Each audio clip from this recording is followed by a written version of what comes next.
Assalamualaikum. Nama saya Dini Siti Safia binti Muhammad Carol Aftitah. Saya berumur 9 tahun. Saya bersekolah di Sekolah Kebangsaan Air Jernih, Kemasik, Terengganu.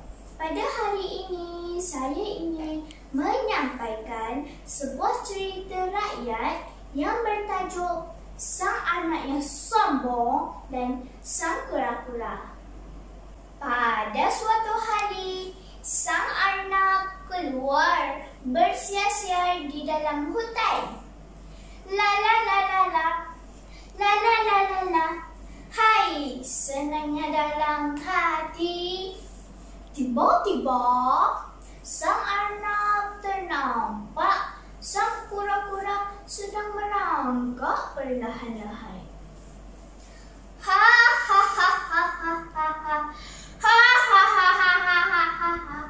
Perlahannya engkau berjalan, sang kura-kura. Mahu ke mana engkau tu? Tanya sang anak. Sang anak rupanya. Aku tidak ke mana-mana.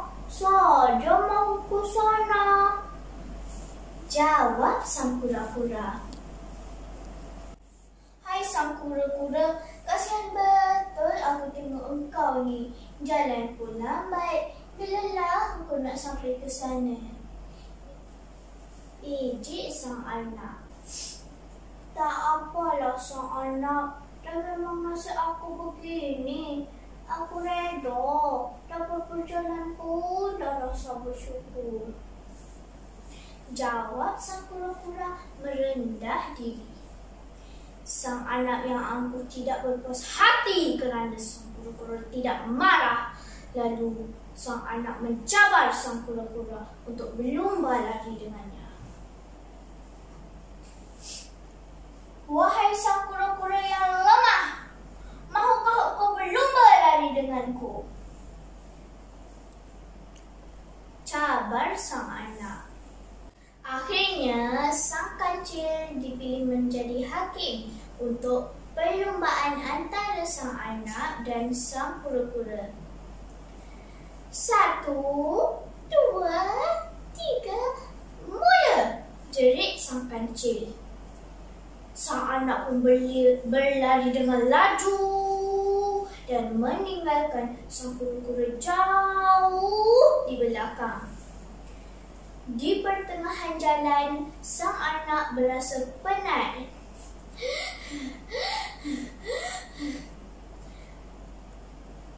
Sang anak pun berfikir, aku sudah jauh meninggalkan sang kura-kura. Lebih baik aku berehat di bawah pokok ni. Lalu, sang anak pun berehat di bawah sebatang pokok yang rendah. Oleh kerana terlalu penat, sang anak pun tertidur dengan penuh lena. Sang kura-kura terus merangkak dan tidak menghiraukan sang anak yang sedang lena tidur. Oh, kau tidur ya sang anak.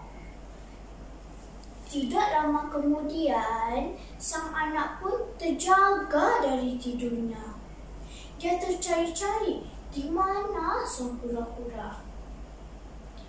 Alangkah terkejutnya apabila mendapati sang kura-kura sudah hampir ke garisan penamat. Alamak! Sang kura-kura sudah hampir ke garisan penamat! Jerit sang anak. Dengan pantas sang anak berlari dengan sekuat hatinya untuk mengejar sang kura-kura. Malamnya, sang kura-kura telah sampai ke garisan penamat terlebih dahulu. Sang kura-kura telah memenangi perlumbaan itu. Yahoo! Aku menang! Aku menang! Yahoo!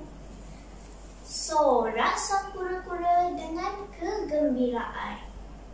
Sang anak berasa sungguh malu dan sangat menyesal dengan kekalahannya. Lalu, sang anak minta maaf kepada sang kura-kura. Wahai sang kura-kura, aku meminta maaf kerana mengejek engkau tadi. Sang kura-kura yang baik hati pun memaafkan sang anak. Sang anak berjanji tidak akan mengejek sang kura-kura dengan binatang lain. Mereka mula menjadi sahabat yang baik. Pengajaran yang kita dapat pelajari daripada cerita ini ialah: pertama, kita janganlah berasa sombong dan bongkak atas kelebihan yang kita ada. Jadilah manusia yang sering merendahkan diri. Yang kedua, janganlah menghina insan lain yang serba kekurangan, kerana kelak mungkin dia akan menjadi lebih baik kerana usaha kerasnya. Sekian, terima kasih.